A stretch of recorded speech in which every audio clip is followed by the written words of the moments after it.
Shri Radha Mohan Rasamrita channel के सभी श्रोताओं को मेरी श्री राधे। बंधुओं, अयोध्या में श्री राम जी की प्राण प्रतिष्ठा के उपलक्ष्य के उत्सव की श्रृंखला में कल श्री राम सीता विवाह की कथा हमने श्रवण की। आइए आज गुरु चरणों में नमन कर हनुमंत लाल जी को मन ही मन आवाहन कर हम सूरदास जी के एक और पद के द्वारा केवट विनय में प्रवेश करते हैं। जब श्री राम जी वन को जा रहे थे, तब रास्ते में गंगा जी आई। राम जी को गंगा जी को पार करना था, लेकिन किनारे पर उन्हें एक ही नाव दिखी और वो नाव भी नदी के बीच उस पार जा रही थी। राम जी ने केवट को बुलाया और केवट जब इस किनारे वापस आ गया तो उससे उस पार ले जाने के लिए आग्रह करने लगे। केवट ने परिचय पूछा तो राम जी ने अपना परिचय दिया। जैसे ही केवट को पता चला कि ये तो वही राम हैं, जिनके चरणों के स्पर्श से देवी पत्थर बनी देवी अहिल्या फिर से नारी बन गई थी, तो वो इस डर से कि कहीं मेरी नाव भी श्री राम के चरणों से छूकर स्पर्श होकर नारी ना बन जाए, राम जी को अपनी नाव में ले चलने से डरने लगा। उसने राम जी से कहा कि राम जी, अगर मेरी नाव भी आपके चरण का स्पर्श पाकर एक नारी बन गई तो मैं घर में दो नारियों को कैसे संभालूंगा। ऐसा मुझे एक यमुना जी के किनारे एक केवट ने मुझे बताया था कि जब उनकी कोई भी नाव वो चलाने लगते हैं, नई नाव लेते हैं, चलाने लगते हैं, तो उससे पहले बकायदा उनकी शादी होती है नाव से। वो कहते हैं कि ये नाव जो है हमारी पत्नी है, हम इसका साथ नहीं छोड़ सकते। तो इसीलिए यहाँ पे केवट जी कह रहे हैं कि एक नारी तो मेरे घर पे है, अब ये जो नाव है अगर ये नारी बन गई तो मुझे इसे भी रखना पड़ेगा, तो इसीलिए मैं आपको अपने नाव में नहीं चढ़ाऊंगा। तो ये जो पद है सूरदास जी का, इसमें केवट राम जी से कह रहा है कि राम जी, मैं आपको नाव में तो बिठाऊंगा नहीं, लेकिन थोड़ी दूर कम पानी है, चलो वहां से पैदल नदी पार करा देता हूँ। आइए श्रवण करते हैं। केवट श्री राम जी से कहता है, मेरी नौका जनी चढ़ो त्रिभुवन पति राई, मो देखत पाहन तरे मेरी काट की नाई। मैं खेई ही पार को तुम उल्टी मंगाई, मेरो जिए यो ही डरे मति हो ही सिलाई। मैं निर्बल वित बल नहीं जो और गढ़ाऊं, मो कुटुंब या ही लगियो ऐसी कहाँ पाऊं।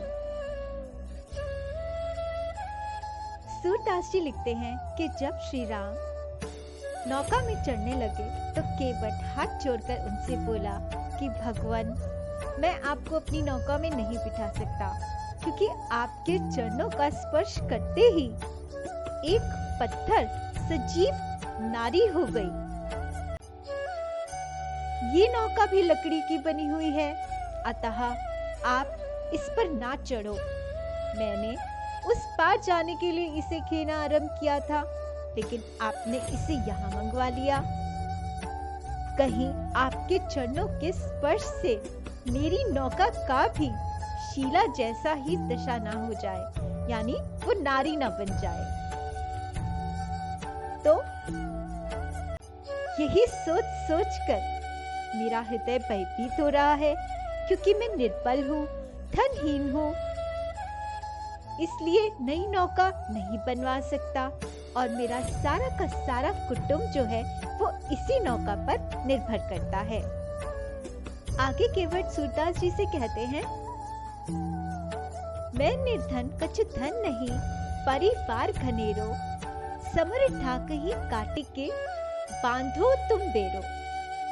बार बार श्रीपति कहें, धीवर नहीं माने, मन प्रतीति नहीं आवई, उड़ीपो ही जाने। मेरे ही जल था है, चलो तुम्हें बताऊं, सूरदास की विनती नीके पहुंचाऊं। केवट श्री राम जी से कहते हैं कि मैं निर्बल हूँ, धनहीन हूँ, इसलिए अगर मेरी नौका को कुछ हो गया तो मैं नई नौका नहीं बनवा सकूंगा और मेरा सारा का सारा परिवार इसी नौका पर निर्भर है।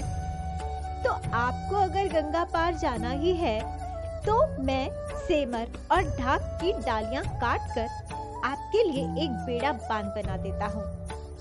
श्री राम बार बार केवट से अनुरोध कर रहे हैं कि कुछ नहीं होगा तुम्हारी नाव को, ले चलो मुझे वहाँ पे। लेकिन केवट उनकी बात मान ही नहीं रहा है।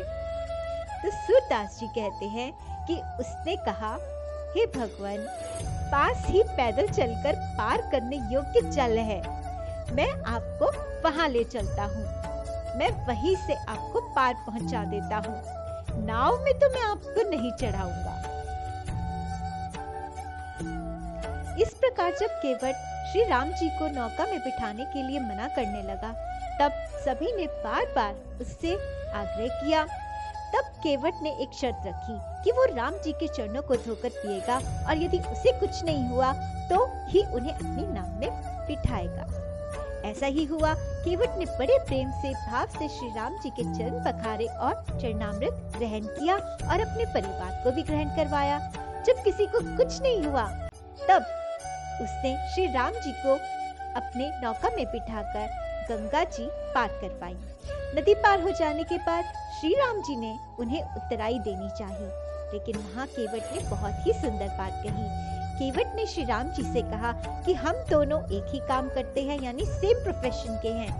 बस मैं नदी पार कराता हूँ, आप भवसागर पार कराते हो, तो हम दोनों में कैसा लेन देन। हाँ, बस इतना जरूर याद रखना कि मैं आपको यहाँ पार उतार रहा हूँ, तो आपको भी जब मैं भवसागर में आऊं तो मुझे पार उतारना होगा। सच कहूं तो कुछ शास्त्रों ने भगवान को हवा बना दिया है, लेकिन अगर भगवान के स्वभाव को देखो तो लगता है भगवान उन लोगों से तंग आ चुके हैं जो उन्हें भारी भारी वस्त्र आभूषण पहनाकर एक जगह बिठाकर उन्हें वेद स्तुति सुनाते रहते हैं, सख्त नियमों का पालन स्वयं भी करते हैं और सांवरे से भी करवाते हैं। लेकिन सांवरे क्या चाहते हैं? शायद सारे नियम तोड़ दो, नियम पे चलना छोड़ दो। सांवरे तो इन सब से मुक्त होकर आना चाहते हैं, उन लोगों के पास जो जानते भी नहीं कि वो भक्ति कर रहे हैं, जो ये जानते ही नहीं कि उनकी भक्ति निष्काम है। हम चाहे हमारी भक्ति निष्काम हो जाए तो नहीं हो सकती, क्योंकि ये एक घटना है जो घटती है, और जिस पल ये घटना घटती है भगवान और भक्त में दूरी खत्म हो जाती है। तो बस अब हनुमान जी की भी श्री राम जी से दूरी खत्म होने वाली है। अगले वीडियो में हम श्रवण करेंगे कि किस प्रकार हनुमान और राम जी का मिलन हुआ। तो तब तक आप सब मेरी वीडियो को कमेंट कीजिए, लाइक कीजिए, शेयर कीजिए। आप इन तीनों में से कुछ भी नहीं करते हैं, बस सुनकर भाग जाते हैं, तो भागिए मत। सब्सक्राइब भी कीजिए और बेल आइकन को भी प्रेस कीजिए, सो दैट नेक्स्ट वीडियो आप तक पहुंच सके। तो अगली वीडियो आने तक जपते रहिए। जय सिया राम और श्री राधे।